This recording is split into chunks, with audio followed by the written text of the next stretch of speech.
I received this health advice letter from Cancer Research. It's addressed to the women of the house. Perhaps everything one needs to know about men's status in society is embodied in this letter. The very logo with its pink dot sets out its position. Any man donating money to Cancer Research is like a Jew donating to the Nazi Party. I've kept this letter unopened, waiting for the day that I receive a similar letter addressed to the man of the house. So far it's been 7 years.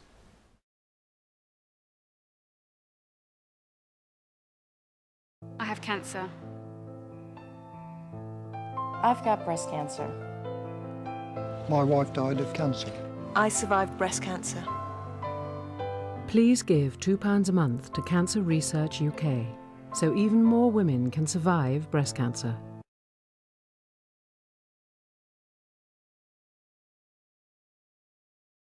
One figure that in a recent year that came up was that on the promotion of prostate cancer, that £47,000 was spent, whereas if we look at the comparable figure for the try and prevent breast cancer, it was 4.4 million, which is quite a big difference.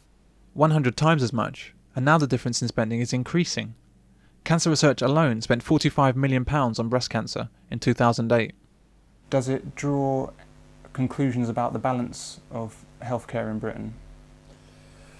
Yeah, one of the things it shows is that there is a difference. In other words, women's health is more of a priority. I mean, I think that the feminist movement improved women's health and they didn't improve men's health.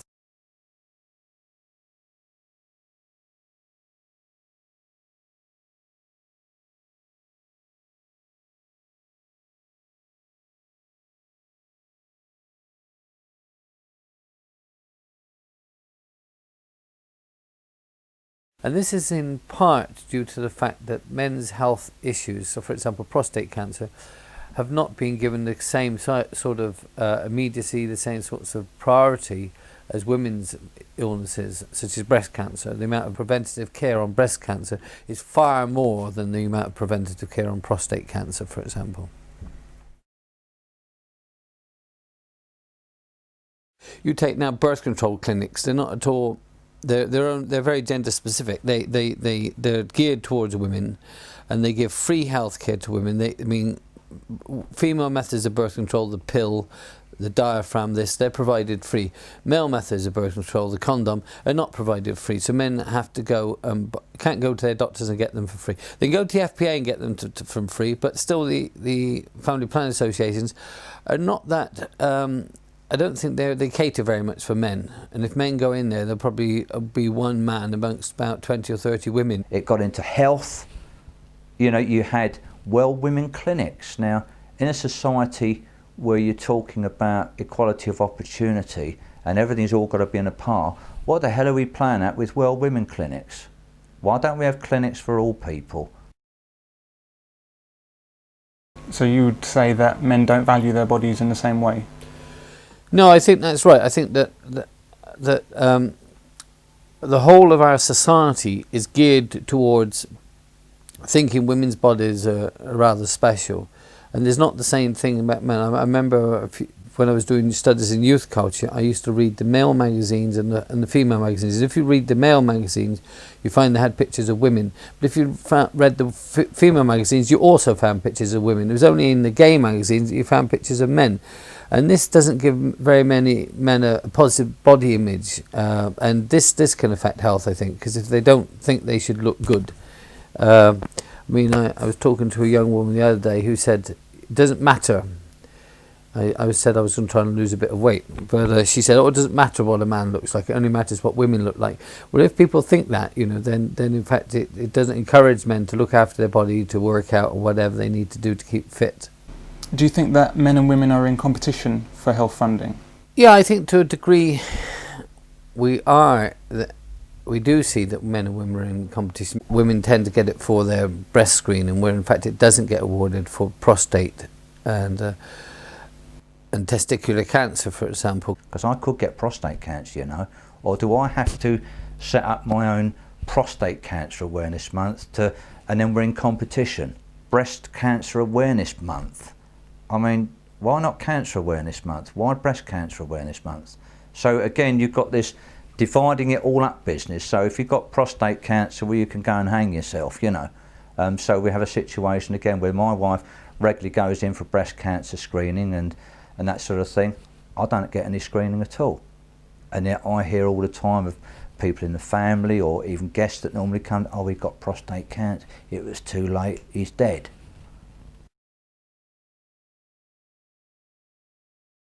I walked all the way along here in the middle of the night wearing a jewel encrusted bra. Last year we raised 4 million, and I hope that this year we're going to raise a lot more. And it's just beautiful to see all these gorgeous women that are out in the park just sitting there waiting to do their bit for breast cancer. Men are not allowed to run in these races because, as the website spells out, as we've seen before, just replace women with any other group.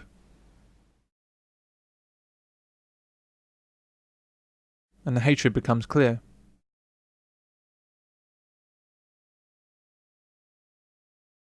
Do you think healthcare provision is equal for both sexes in London and maybe in the UK in general? I don't think it is, actually. I think there is a lot of focus on women and women's health, again from the point of view to traditional screening programs, and also that because they are the carers, main carers of children. And those are two very powerful reasons why a lot of healthcare resource has been put into looking at women exclusively, almost. Men still don't seem to have as much focus or interest on their the conditions which affect them. So, for instance, prostate cancer, which is a very important health issue for men, has not had as much input into it as, say, cervical or breast cancer has for women. That's the impression I get. We have certainly been given guidelines and also literature on testing for PSA and so on with regard to prostate cancer, but I get the impression there isn't as much resource, if you like, put into the specific issue of male health. We should be looking out for things that specifically affect men, such as testicular examination, such as sexual health, other sexual health matters, and also there is the question of mental health issues in men. I think it shouldn't be so reluctant, perhaps, to come forward. In particular, young men who the suicide rates have risen for, sort of more significantly than you would have expected over the last 20 years. It's actually more than the last 20 years. The sustained increase in male suicides has been apparent since 1970, whereas female suicides have decreased over the same time.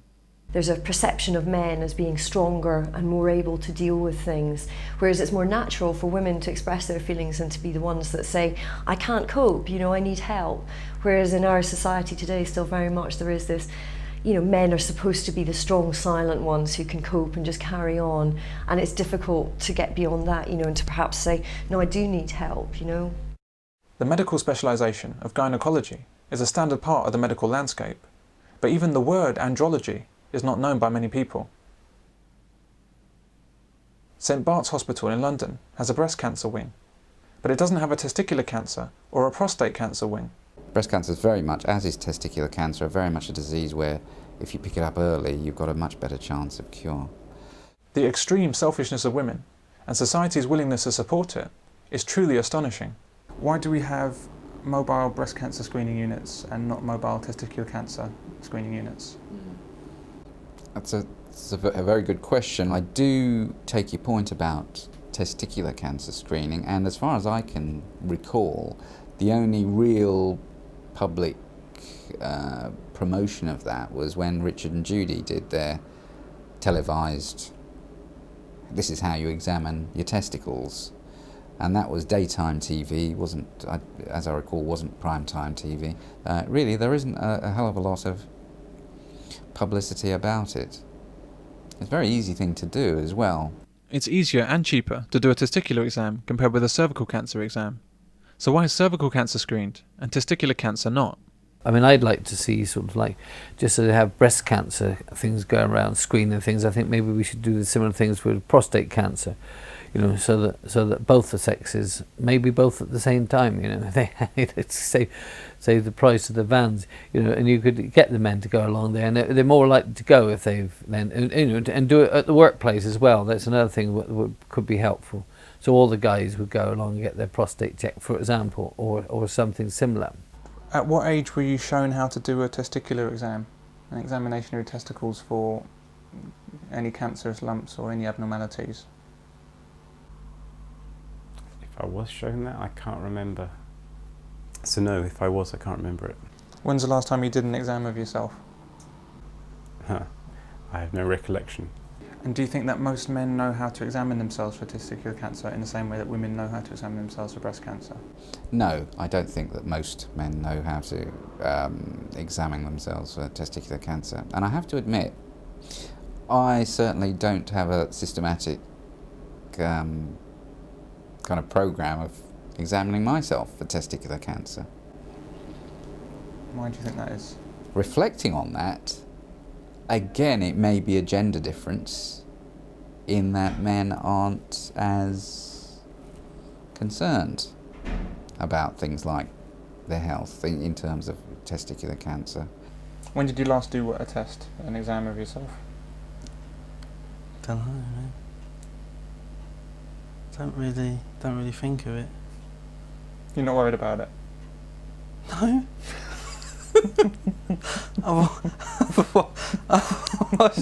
I'd be feeling my gonads every day, man. Check herself. For breast exams? Oh yeah. Does she do that at a certain regularity? I would imagine so. I mean, she doesn't tell me about it, but yeah, she does.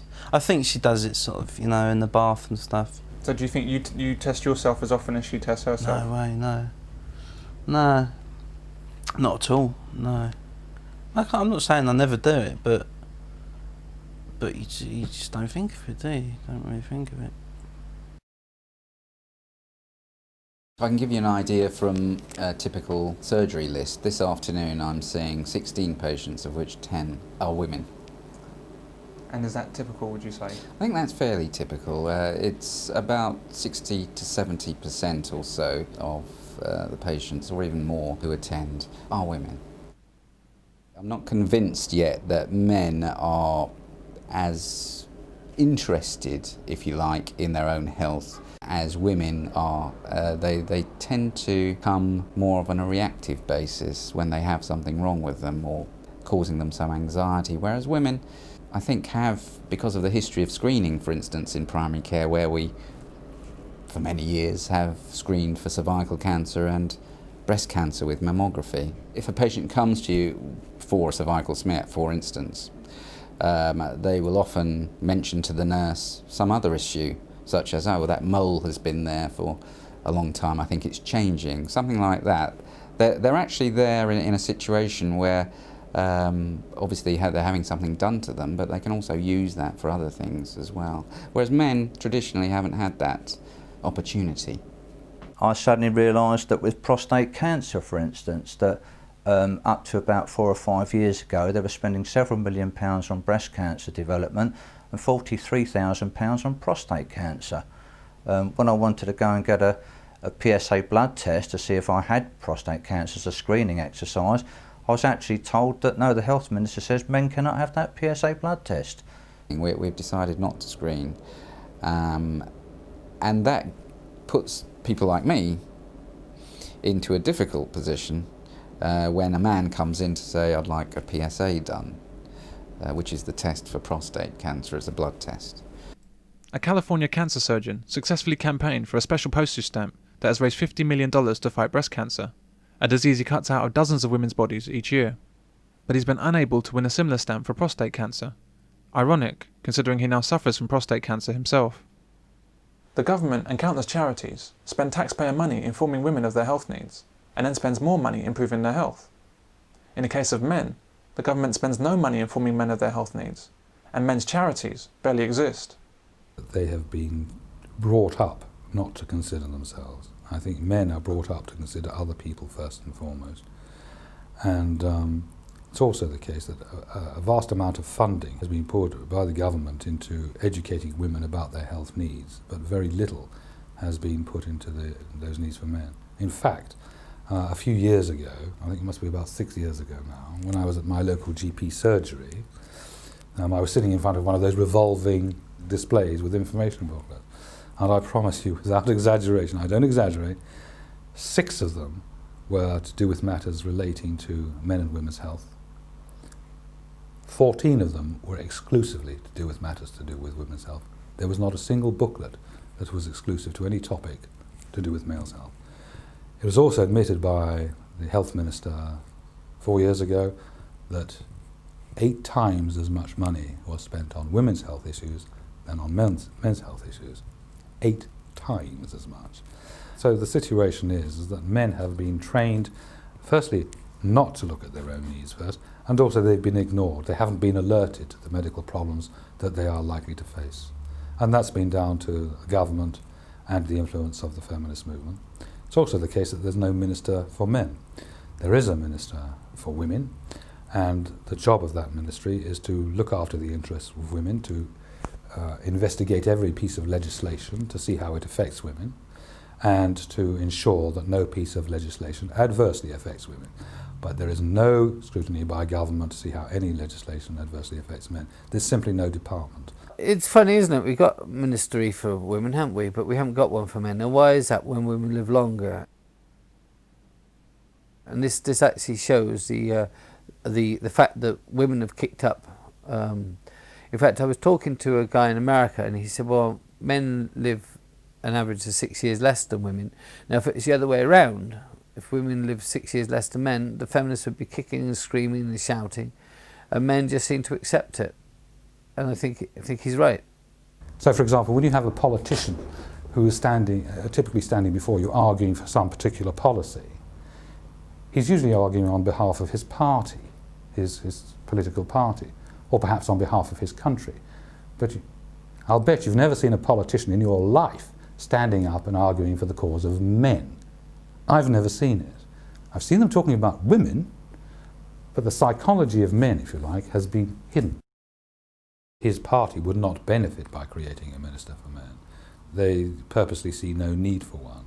But that's going to change. It could also be the case maybe that would cause more problems than it would solve by highlighting so many, yes. Well, actually, yes. I think you hit it right on the head there, that they're too scared of what will be discovered.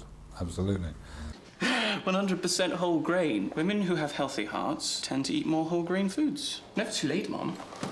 Never too late. Fitness is really, really low in fat, so it really can help me keep my shape. With these cereal adverts, we've gone to the next level of misandry in advertising. Now we don't even pretend to be interested in men's health. Government is now providing further funding to allow doctor surgeries to open later. This is due to the increase in the numbers of women who are now in the workplace and who therefore cannot attend surgery. However, there was no funding to open later when it was only men affected by doctors' hours. A similar situation exists with health and safety laws at work. These began to be introduced as women started to enter the workplace. Before women came in, health and safety laws didn't exist. Ironically for women, the lack of interest that society has in male health can impact on their own well-being as well as men's. I find there are a lot of young black men who present with psychosis without having gone through the primary care system. That is, they allow mental illness to progress to a certain extent where it's very severe. I'd like to see that present earlier, so perhaps we could prevent it from getting to that level. Psychosis can lead to violence, and this is often what lies behind those incidents of domestic violence where a man is at fault. Women are far more likely to go to doctors and seek help for depression, and I think be put on tablets, prescription tablets. I think men are more likely to go to the pub and if they, for example, a relationship is broken up and get drunk. And this is possibly is okay for some of them, but I think can have adverse effects. Also, we know that suicide rate for men is around 4 times that of women. Now, this suggests that men are, if say a relationship breaks up, men are more likely to be isolated. They might lose contact with their children. They may lose their home, to a greater degree than women. I think that they do suffer in this way. But even at the younger ages, men are more likely to commit suicide. But in news stories about suicide, the fact that men suffer more is ignored. The word men is simply not mentioned. Illegal drugs is more common. It seems to be more common amongst men, and they do have greater problems this way. And I think this is because they don't go to doctors. I think that if they went to doctors, they maybe would put on Valium or something medical, and then but they won't do that because that's not sort of the way they go, and they wouldn't like to go to a doctor, admit they were depressed in a way in which I don't think a woman would mind so much. Substance abuse, definitely there's a correlation between that and suicidal behaviour. There's obviously increasing research to sort of suggest that I think soft drugs like cannabis can cause sort of mental health issues, which are a strong pointer towards someone in displaying suicidal behaviour. Another one is alcohol. Alcohol is a really, really strong predictor of suicidal behaviour. These kind of drugs for depression are more the sort of got a feminine type attitude towards it. In other words, I think the medical profession is more willing to think of women as needing these things. Whereas I think that men would therefore take more illegal drugs or be taking drinks, as we said before, and so they do have greater problems. At the time of this interview, the Samaritans made little or no mention on their website or advertising of the scale of male suicides, more than 3 times that of women. This information was instead buried deep in a written report.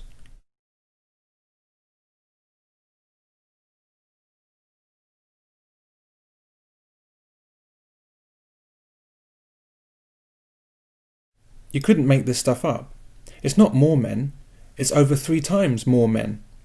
If you were 11 years old and wrote an abysmal sentence like that in a school homework assignment, you'd be marked down, in red pen no less, for not stressing the major point.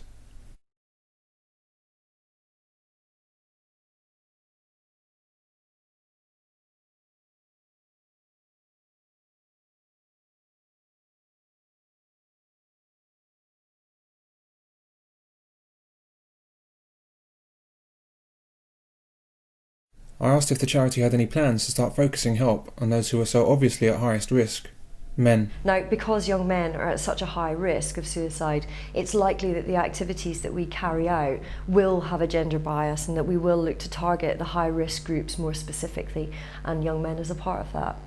For example, in jobs which are kind of predominantly carried out by young men who are unskilled, like say the Communications Workers Union is a really good example, or the construction trade, you might look at specifically targeting that audience and saying, did you know that this is an issue? And raising awareness of it and trying to educate them about the fact that, hey, it's okay to seek help. These are some of the things you might watch out for amongst your mates. Don't be embarrassed about it. It's a natural part of life, and the more that you can be there for other people, or the more that you can be cool with not, with asking for help when you need it, the less likely it is that you'll end up, dead, basically.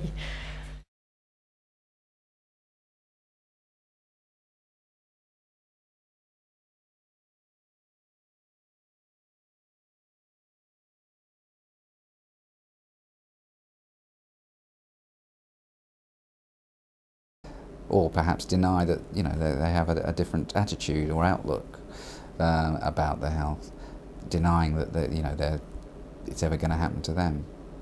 I don't know. You'd have to ask somebody who, again, a medical sociologist about that.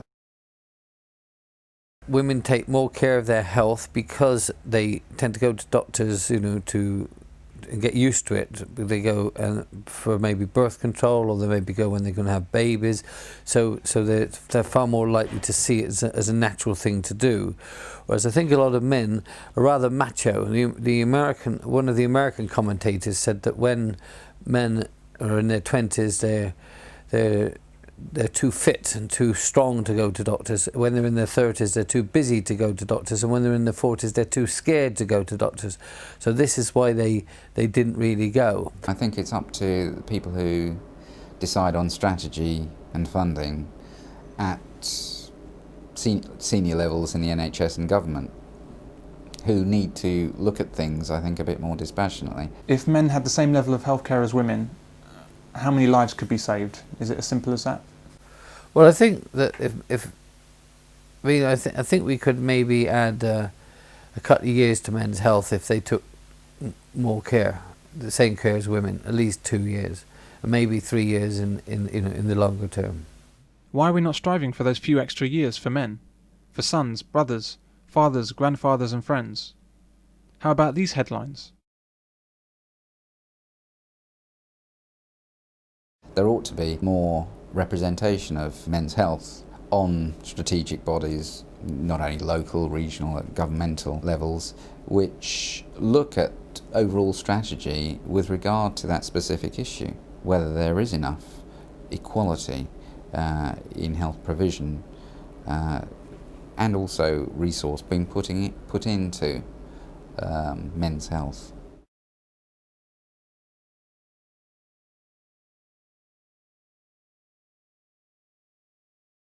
The only things that men dominate in Western society are the figures for heart attacks, homelessness, workplace deaths, and suicides.